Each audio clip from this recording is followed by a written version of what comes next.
মঞ্চে ছিল আউটসাইডে তো ছিল না ক্লাউড পিছন থেকে মারছে তো এটা ক্লাউড মাঝামাঝি আসতে পারে এটা জাস্ট খেয়াল করে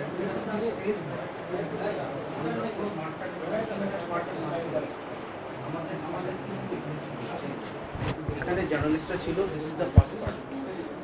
this second and this third part first পার্টে বোমা হামলা ইট মিনস তারা যে